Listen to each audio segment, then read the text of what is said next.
Welcome to my channel புது சமையல். இன்றைக்கி நம்ம பார்க்க போகிறது ஒரு வித்தியாசமான டிஷ், மோர்களி. இதுலேயே எங்கள் அம்மா ஒரு ட்விஸ்ட் வச்சு பண்ணியிருக்காங்க. நீங்கள் பாருங்கள். இந்த மோர்களி செய்வதற்கு ஒரு கனமான கடாய் எடுத்துக்கங்க. நல்லெண்ணெய் தான் யூஸ் பண்ணணும், அப்போ தான் டேஸ்ட்டு நல்லாயிருக்கும். இதுக்கு தேவையான பொருட்கள்: கடுகு, உளுத்தம்பருப்பு, பச்சை மிளகா, மோர் மிளகா, கருவேப்பிலை, கட்டி பெருங்காயம் எடுத்துக்கலாம், இல்லைன்னா தூள் பெருங்காயம் எடுத்துக்கலாம்.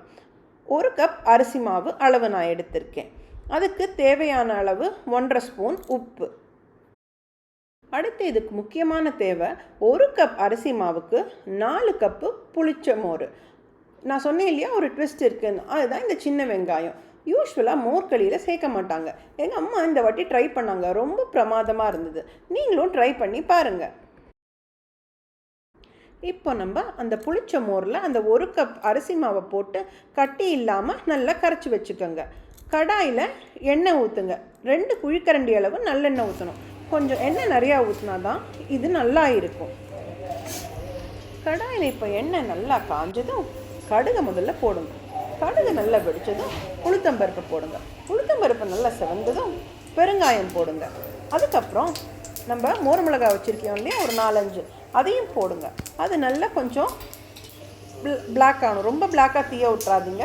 ப்ரௌன்லேருந்து கொஞ்சம் பிளாக் ஆகணும். அதுக்கப்புறம் பச்சை மிளகாய் பொடியான நறுக்கியதையும் போடுங்க. கருவேப்பிலையும் சேர்த்துக்கோங்க. நல்லா வதக்கிட்டு நம்ம பொடியான நறுக்கிய சின்ன வெங்காயத்தையும் போடுங்க. சின்ன வெங்காயம் ரொம்ப வதங்க வேண்டாம், ஒரு 3/4 வதங்கினா போதும். கொஞ்சம் க்ரன்ச்சியாக இருந்தால் நல்லா இருக்கும்.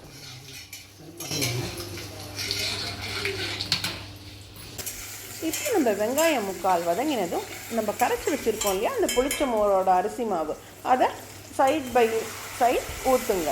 சிம்மில் வச்சுக்கோங்க அடுப்பை. தேவையான அளவு உப்பு, ஒரு 1.5 ஸ்பூன் அளவு. இப்போ நான் காமிச்சேன் இல்லையா 1 கப் அரிசி மாவு, அதுக்கு ஒரு 1லேருந்து 1.25 ஸ்பூன் அளவு உப்பு கூட போதும். நல்லா சிம்மில் வச்சு கைவிடாமல் நல்லா கிளறுங்க.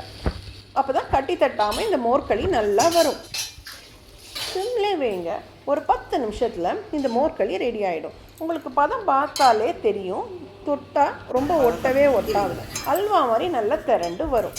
ரெடி ஆனோடனே அடுப்பு ஆஃப் பண்ணிவிட்டு ஒரு பிளேட்டில் நீங்கள் இதை கொட்டிக்கலாம்.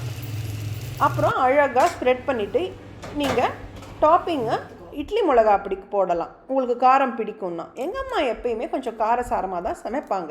அதனால் அவங்க இட்லி மிளகா அப்படியே மேலே டாப்பிங்ஸ் போட்டிருந்தாங்க. ரொம்ப பிரமாதமாக இருந்தது. அழகாக அதை பீஸாகவும் கட் பண்ணி போட்டிருந்தாங்க. நீங்களும் ட்ரை பண்ணி பாருங்கள். எனக்கு இந்த டிஷ் ரொம்பவே பிடிச்சிருந்தது. இதை ட்ரை பண்ணி பார்த்துட்டு உங்கள் ஃபீட்பேக்கை கமெண்ட்ஸில் போடுங்க. இந்த வீடியோ உங்களுக்கு பிடிச்சிருந்துன்னா லைக் பண்ணுங்கள், ஷேர் பண்ணுங்கள், மறக்காமல் நம்ம சேனலுக்கு சப்ஸ்கிரைப் பண்ணுங்கள்.